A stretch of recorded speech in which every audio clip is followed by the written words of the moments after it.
नमस्कार दोस्तों, शुरू करते हैं आज का वीडियो और देखते हैं कि लाइफ में चंद्रमा यानी मून का कितना बड़ा फर्क रहता है, हमारी लाइफ पे कितना असर पड़ता है और चंद्रमा की पोजीशन से आप अपने डिसीजंस को किस तरह से ले सकते हैं। और साथ में अगर आपकी लाइफ में चंद्रमा की प्रॉब्लम चल रही है, थोड़ा डिबिलिटेड है या मान लीजिए अस्त है या कोई भी प्रॉब्लम है जिसकी वजह से आप चिड़चिड़े रहते हैं, आप घबराए रहते हैं, आपको रातों को नींद नहीं आती है, आपकी मेमोरी वीक है या आपको डिप्रेशन की तकलीफ भी रहती है, तो ये वीडियो आपको काफी हेल्प करने वाला है क्योंकि आज हम मून और उससे संबंधित चीजों पर बात करने वाले हैं। वीडियो के लास्ट तक आप साफ तौर पे समझ जाएंगे कि चंद्रमा आपकी लाइफ को कैसे प्रभावित करता है और वो किस तरह से आपकी जिंदगी में पॉजिटिव रिजल्ट दे सकता है। तो चलिए शुरू करते हैं आज का वेरी इंपॉर्टेंट वीडियो सागरनॉमिक्स पर।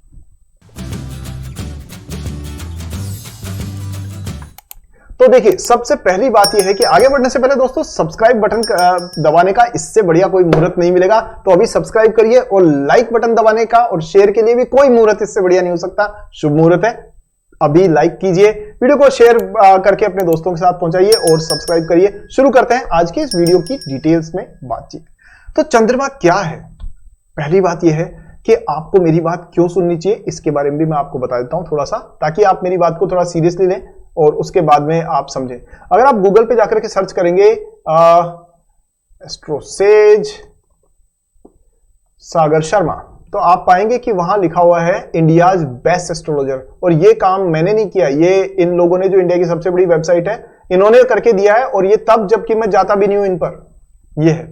अब आप देखिए, इन लोगों ने मुझे तमाम हजारों लोगों को मैंने अपनी एस्ट्रोलॉजिकल कंसल्टेंसी से हेल्प पहुंचाई है, बिल्कुल साइंटिफिक वे में। और ये हजारों लोगों ने मुझे 5 स्टार रेटिंग ही दी है, टोटल 5 स्टार रेटिंग। कोई इक्का दुक्का हो सकता है 4 स्टार मिल जाए, लेकिन 5 स्टार कह रहे हैं लोग। Excellent consultation, very precise prediction and detail explanation, it was well worth our time and money, very good astrologer, excellent consultation, sir please tell me about your online status. तो वो मैं नहीं जाता हूं क्योंकि टाइम ही नहीं मेरे पास में। नॉलेजेबल एंड पेशेंट, तो चलिए ये मैं सारे नहीं पढ़ूंगा, वापस पॉइंट पे आते हैं। पॉइंट ये है कि इसलिए आप मेरी बात पर भरोसा कर सकते हैं। अब बात चंद्रमा की जब आ रही है तो हम बात करते हैं सबसे पहले ये क्या रिप्रेजेंट करता है। वैदिक एस्ट्रोलॉजी में चंद्रमा का सबसे बड़ा इंपॉर्टेंस है कि ये हमारे मन को गवर्न करता है, यानी ये हमारी माइंड सेट, आपका माइंड सेट कैसा है, आप क्या सोचेंगे, आपके मन में क्या चलता रहता है, ये सब कुछ आप देख सकते हैं चंद्रमा से। तो अगर आप बात करें कि आपने देखा होगा कि कुछ ऐसा होता है कि कुछ लोग इमोशनल डिसीजन लेते हैं, तो मून यानी कि चंद्रमा, जो चंद्रदेव हैं, उनका रोल ये है कि ये हमारी जिंदगी में ये सारी चीजें प्रेजेंट करते हैं। पहली चीजें इमोशंस। आप ये देखेंगे कि जिनका चंद्रमा अगर आप देखेंगे स्ट्रॉन्ग है, यानी 14-15 डिग्री के आसपास में है और किसी भी तरह से कोई अस्त नहीं है, कोई भी तरीके का उस पर नीच का नहीं है, अगर वो सब है तो आप ये देखेंगे कि आपका इमोशनली आप बहुत स्ट्रांग होंगे, यानी तटस्थ माइंड के साथ में। यानी कोई भी कितना भी आप पर दबाव डाले, कितना भी नेगेटिव चीजें बताए, लेकिन आप अपने इमोशंस को अपने कंट्रोल में रखेंगे अगर आपका चंद्रमा अच्छा है, क्योंकि मून इज मन और वो आपके चंद्रमा आपके मन को प्रभावित करता है।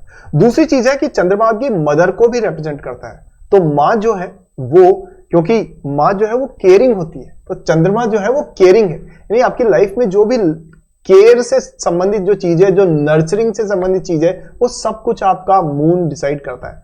आप ये देखेंगे कि मैंने हजारों लोगों को जो कंसल्टेंसी दी है और जो भी, देखिए स्टॉक मार्केट रिसर्च मेरा एक अपनी पर्सनालिटी का हिस्सा है। मैं रिसर्चर हूं और मैं हर उस चीज को यूज करता हूं जिस चीज से पब्लिक को या दुनिया को फायदा होता है, सबको फायदा हो सकता है। तो स्टॉक मार्केट में भी हम लोग यूज करते हैं एस्ट्रोलॉजी को और यहां पर भी यूज करते हैं। तो अब देखिए, अगर मून आपका अच्छा है तो आप ये देखेंगे मून की जब जब दशा चलेगी, चंद्रमा की जब जब दशा आएगी, एक व्यक्ति को मैंने पाया है, हजारों लोगों में जो रिसर्च है, कि वो लोग ना मां की जैसे व्यवहार करने लग जाते हैं। यानी कि वो देखेंगे कि अपने बच्चे का ध्यान रखना, हर आप अगर एक लीडर है, एक प्रोफेशनल में एक मैनेजर है, तो आप अपने टीम मेंबर्स का ध्यान रखना शुरू करेंगे। तुमने खाना खाया कि नहीं खाया, तुम टाइम पर घर पे पहुंच जाते हो कि नहीं पहुंच जाते हो, आज आके आपको आने में कोई तकलीफ तो नहीं। वहीं पर अगर मान लीजिए आप एक फादर है तो अपने बच्चे का ये ध्यान रखेंगे कि वो सब कुछ ठीक है कि नहीं, सोते टाइम पर उसने ठीक से चादर ओढ़ी कि नहीं ओढ़ी है, खाना टाइम पे खाया नहीं खाया, ये सारी चीजें। तो चंद्रमा की जब जब दशा आएगी ये चीज अपने आप काम करेगी। इसके अलावा जो लिक्विड कैश होता है, लिक्विड कैश यानी वो पैसा जो आप कभी भी इस्तेमाल कर सकते हैं, that is also represented by moon. तो चंद्रमा की जब भी दशा होगी, मून की दशा होगी, आप देखेंगे लोग अपने पैसे की कैलकुलेशन बहुत अच्छे से करने लग जाएंगे। खासतौर पे बहुत सारे लोगों को मैंने देखा है कि बैंकिंग और एनबीएफसी सेक्टर में वो उनको जॉब भी उसी दौरान मिलती है जब मून की डायरेक्शन की दशा चल रही होती है। साथ में वो लोग अपना इन्वेस्टमेंट भी एफडी जैसी चीज में करना चाहते हैं जहां पे लिक्विड कैश अवेलेबल हो या लिक्विड म्यूचुअल फंड्स अवेलेबल हो। साथ में जो चीजें मिल्क से संबंधित है वहां उनका इंटरेस्ट बढ़ जाता है। हो सकता है जिनके मून की दशा चल रही हो, मून 2, 6, 11 को जस्टिफाई कर रहा हो, तो ऐसे लोग चंद्रमा की दशा के अंदर मिल्क से संबंधित डेयरी मिल्क जैसे आपके नेस्ले जैसी कंपनी है, वैसी कंपनीज में अपना काम करना शुरू कर सकते हैं, अपनी सर्विसेज दे सकते हैं या फिर अपना इन्वेस्टमेंट भी कर सकते हैं। इसी तरह से जैसे कंपनी है आपकी एनएचपीसी टाइप की कंपनी, जो क्या करती है, जो बेसिकली पानी से संबंधित चीजों में काम करती है, तो वहां भी मून का एक इंपॉर्टेंट रोल होता है। तो चंद्रमा आपके इमोशंस है, चंद्रमा आपका माइंड सेट है, साथ में चंद्रमा आपकी मेमोरी भी है। यानी आपने देखा होगा कि बहुत लोग ऐसे होते हैं जिनकी फोटोग्राफिक मेमोरी होती है। यानी अगर 1 महीने पहले या 1 साल पहले किसी पार्टी में आप गए और अगर आपने जो है आपको आज भी ये याद है कि वहां पे मेन्यू में कौन कौन सी सब्जियां थी और वहां किस व्यक्ति ने कौन से कलर की साड़ी पहन रखी थी या सूट पहन रखा था और वहां डीजे पर कौन सा म्यूजिक बज रहा था, अगर आपको ये सब याद है तो यकीन मान के चलिए आपका चंद्रमा बहुत स्ट्रांग है, आपका मून सचमुच में अच्छा है। वहीं पर अगर मून वीक होता है कुंडली में तो उसका असर क्या होता है? उसका असर होता है कि मून वीक होने से आप अक्सर डिप्रेसिव थॉट्स में चले जाते हैं। मतलब आपको छोटी सी चीज भी हर्ट कर जाती है, आप अकेले में बैठ करके आंखों में आंसू आ जाते हैं आपके, किसी का कुछ भी कहा सुना आप दिल पे लेते हैं और हर कोई आपके मन से खेल सकता है, भोले भाले तरीके से मीठा बोल के आपको उलझा सकता है और फिर आपका फायदा उठा सकता है। कहीं ना कहीं आप इमोशनली वल्नरेबल होते हैं, यानी आपकी कमजोर कड़ी होती है आपकी भावुकता। तो मून के दूसरी नेगेटिव चीजें, अगर मून मान लीजिए 8th 12th को जस्टिफाई कर रहा है कुंडली में, या फिर कहीं ना कहीं मून से संबंधित आप वो अस्त है, नीच का है। नीच का कहां होता है? नीच का आपको पता ही है, वृश्चिक राशि में मून जो है यानी स्कॉर्पियो में नीच का हो जाता है। अब ये उच्च और नीच क्या है, ये जो 2, 5, 6 और ये नंबर्स में बोल रहा हूं, कैसे बोल रहा हूं, ये सब चीजें अगर आपके दिमाग में है तो आपके लिए बहुत अच्छी चीज है कि आपके लिए केपी एस्ट्रोलॉजी एक आम आदमी सीख के अपनी एस्ट्रोलॉजिकल डिसीजंस बिना किसी एक्सटर्नल सोर्स के कैसे ले सकता है, उसके लिए मैंने आपके लिए एक बहुत आसान भाषा में एक प्यारा सा कोर्स डिजाइन किया है जिसका लिंक दे रखा है डिस्क्रिप्शन में। और खुशी की बात क्या है कि आज की तारीख में ये कोर्स क्या है, एब्सोल्युटली फ्री। हो सकता है कल आपको ये हजारों रुपए में खरीदना पड़ जाए, हो भी सकता है, लेकिन आज तो फ्री है, तो मौका हाथ में है। नीचे डिस्क्रिप्शन पे क्लिक करके आज ही लॉगिन करके उस कोर्स को ज्वाइन करके with in a day astrology की बेसिक चीजों को सीख के अपने डिसीजंस लेना शुरू करिए। तो इस मौके का फायदा जरूर उठाइएगा। और इसमें मैं कोई पैसा 1 रुपया नहीं बना रहा हूं, सिर्फ सेवा के लिए ही यूज कर रहा हूं आज की तारीख में। कल का मुझे नहीं पता, लेकिन आज मैं आपको ये एज ए गिफ्ट दे रहा हूं। चलिए आगे बात करते हैं कि यहां पर अब मान लीजिए मून आपका जो है वो सपोज कीजिए कि किसी न किसी चीज से किसी प्रकार से आपका वीक है, यानी अस्त है। अस्त कब होगा? सूर्य पास में आ जाएगा, चंद्रमा अस्त हो जाएगा। सूर्य जब भी किसी के पास में जाता है चंद्रमा अस्त हो जाता है। एक ही ग्रह है जिसके पास सूर्य पहुंचता है तो सूर्य अस्त हो जाता है। आप जरा कमेंट सेक्शन में लिख के बताइए मुझे कि वो कौन सा ग्रह है। चलिए अब हम बात करते हैं कि मून जो है, आप समझ गए होंगे मैं किसकी बात कर रहा हूं, जिसने सब जगह तबाही मचा रखी होती है, जो सबकी जिंदगी के अंदर उठा पटक करता है, जो मोस्ट अनप्रेडिक्टेबल प्लेनेट है, वो सब आपको पता है और आप कमेंट में लिख के जरूर बताएंगे, नहीं तो आपको नेक्स्ट वीडियो में आप कहेंगे तो मैं बता दूंगा। चलिए अब बात करते हैं कि मून को सही कैसे किया जाए। पहली बात तो आप समझ गए मून के अच्छे मून की क्या निशानी है? अच्छी मेमोरी, अच्छा इमोशनल बिहेवियर, आपका भावुकताओं पे कंट्रोल रहता है, साथ में आपको मन की शांति भी रहती है। और इसके अलावा मून जो है वो आपको कहीं ना कहीं खाने के प्रति एक बड़ा ही खाने का प्रेमी व्यक्ति टाइप बनाता है और आप इमोशनली चीजों को अच्छे से मैनेज करते हैं। मदर से आप बड़े कनेक्टेड रहते हैं। अब अगर खराब है चंद्रमा तो क्या क्या होगा? मून खराब होने से आप चिड़चिड़े हो जाएंगे, आप में डिप्रेशन वाली थॉट्स आनी शुरू हो जाएंगी, आप अकेलापन महसूस करेंगे, loneliness, serious loneliness is indicator of bad moon, खासतौर पे मून की दशा में। और एक और इंपॉर्टेंट चीज बताता हूं, जिनका मून पीड़ित है यानी डेबिलिटेटेड है या कोई भी तरीके की एफ्लिक्टेड है, तो उनके जब भी अमावस का आसपास का टाइम हो, पूर्णिमा और अमावस के आसपास में, ऐसे लोग स्ट्रेंजली बिहेव करना शुरू कर देते हैं, यानी बहुत गुस्सैल हो जाएंगे, बहुत इरिटेटिंग हो जाएंगे, या फिर बिल्कुल अकेले में बैठ जाएंगे। सामान्य व्यवहार से बिल्कुल अलग टाइप का व्यवहार। तो ये आप ऑब्जर्व करके देखिएगा। मेरे पास तो ऐसे हजारों लोगों के ऑब्जर्वेशन मैंने की है, उनको कंसल्टेंसी दी है, और उस वजह से मैं आपको कह सकता हूं आप भी करना शुरू करिए। ठीक है, अब बात करते हैं कि ये सब प्रॉब्लम्स हो गई मून की। अब मून को ठीक कैसे किया जाए? ठीक करने के कई तरीके हैं।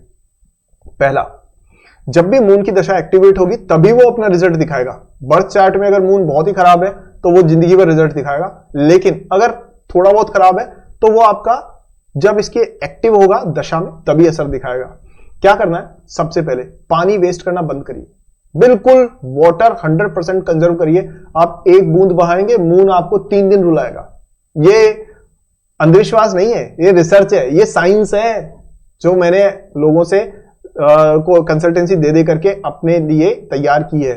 ठीक है, और दूसरा, भगवान शिव जो है और भगवान श्री कृष्ण, इनकी पूजा करने से भी आपको बहुत बहुत मून सही हो जाता है। तो आप चाहे सोमवार को भगवान शिव को जल अर्पित करें, उनको प्रणाम करें।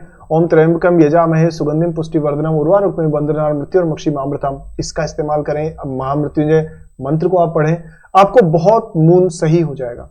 इसके अलावा आप किसी भी प्रकार से मदर को तकलीफ ना दें, अपनी माता को तकलीफ ना दें, उनको खुश रखें, उनकी सेवा करें, चंद्रमा आपका ठीक होगा। नहीं भी करें तो तकलीफ ना दें, ये जरूरी है, वैसे करेंगे तो सबसे अच्छा रहेगा, ये अच्छा है।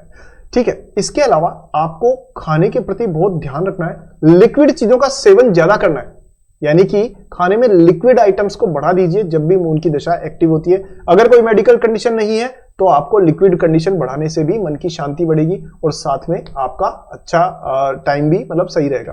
व्हाइट कलर या लाइट कलर की, लाइट क्रीम या व्हाइट कलर की जो खासतौर पे शेड्स होती है वो आपको ज्यादा सूट करेगी जब भी चंद्रमा। और मैंने देखा है कि बहुत सारे लोगों को मैंने ऐसे ऑब्जर्व किया है मेरी रिसर्च में, जो केस स्टडीज मेरे पास में बहुत सारी मौजूद है, अभी तो बात नहीं कर सकते उन पे, बट मैं आपको उन केस स्टडीज के बेसिस पे बता रहा हूं। जब जब व्यक्ति की चंद्रमा की दशा, मून की दशा शुरू होती है, चाहे वो अंतर हो, प्रत्यंतर हो, महादशा हो, मैंने देखा है लोग घर पे ना व्हाइट कलर करवाना शुरू करते हैं, अपनी बेडशीट व्हाइट या ऑफ व्हाइट टाइप की यूज करना शुरू करते हैं, अपने कपड़े, अपनी जो बाकी गाड़ी, ये सब व्हाइट कलर को प्रेफर करना शुरू कर देते हैं। तो इस तरह से मून को ठीक करने के लिए ये सारी चीजें कीजिए। मैं दोस्तों, कैसा लगा वीडियो आपको जरूर मुझे कमेंट्स में बताइए। किस ग्रह पर, किस एस्ट्रोलॉजिकल चीज पर आप एक डिटेल्ड इजी लैंग्वेज में वीडियो चाहते हैं, जरूर मुझे कमेंट में बताइए। मैं आपसे नेक्स्ट वीडियो में जल्दी मिलता हूं, आपके कमेंट्स के हिसाब से नेक्स्ट वीडियो में लेकर के आऊंगा। तो जरूर कमेंट करें और अपना जो वीडियो को लाइक करना, शेयर करना ना भूलें। और चाहे फाइनेंशियल रिसर्च हो, चाहे एस्ट्रोलॉजी हो, दोस्तों ये सब विद्याएं हैं, ये सब साइंसेज हैं, और इसलिए आपको कभी भी ये नहीं सोचना है कि यार ये साइंस खराब है, ये अच्छी है। ये बचपना है, इसको छोड़िए, मैच्योर बनिए, और जहां से जो चीज अच्छी मिले उसको अपनी लाइफ में यूज कीजिए और एक समझदार व्यक्ति बनके सही डिसीजन लीजिए, एंजॉय कीजिए। मिलता हूं मैं नेक्स्ट जल्दी आपसे। जय श्री कृष्णा, जय हिंद।